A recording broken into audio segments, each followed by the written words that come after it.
Welcome to the Champions League playoff headlines. It was absolute unpredictability tonight. We're going straight into the game analysis. Well, the 2025-26 Champions League phase has officially ended, and it turns out the new format is just a very expensive way to ensure Real Madrid has to play more matches than everyone else. The playoff draw happened today, January 30th, 2026, and the footballing gods clearly have a sense of humor. Benfica versus Real Madrid. What this means is his football brain is trying to function using past grudges for tactical mind games. Benfica already proved they can hurt Madrid, and not in a moral victory we had more possession way.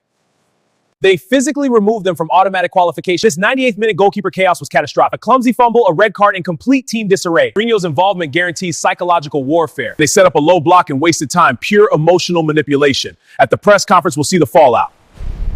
Oh, he's not parking the bus. He's parking a cruise ship, a caravan, and a retired space shuttle in front of goal. Real Madrid in the playoffs is like seeing a lion wait in line at the DMV. It's unnatural. It's wrong. This isn't a playoff round. This is Mourinho versus emotional stability. Bodo Glimt versus Inter. We're calling it a fall, but make it hypothermia. Can the Arctic underdogs shock the Giants? Bodo Glimt at home in Europe is not a match. It's an expedition. They press like they don't believe oxygen. In oxygen conservation, players must move the ball like the pitch owes them money. Relentless pressure, no mercy for the defense.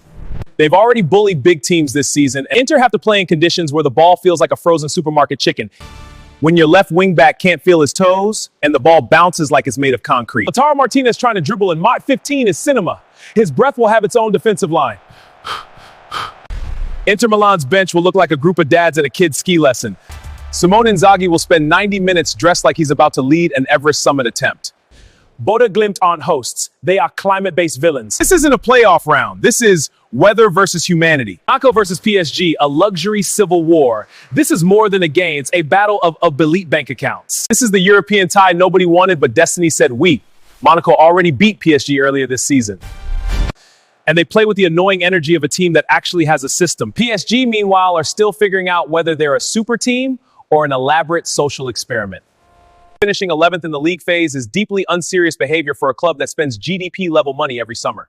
Monaco winning would be the football equivalent of your quiet, well-organized cousin beating you at everything.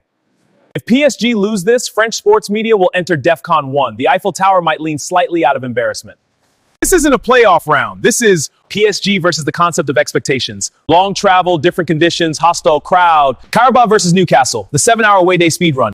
Qarabağ at home are disciplined, compact, and very used to making technically better teams have a miserable evening. Newcastle are intense, but it's inconsistent, and this is the kind of tie where emotional energy meets logistical suffering.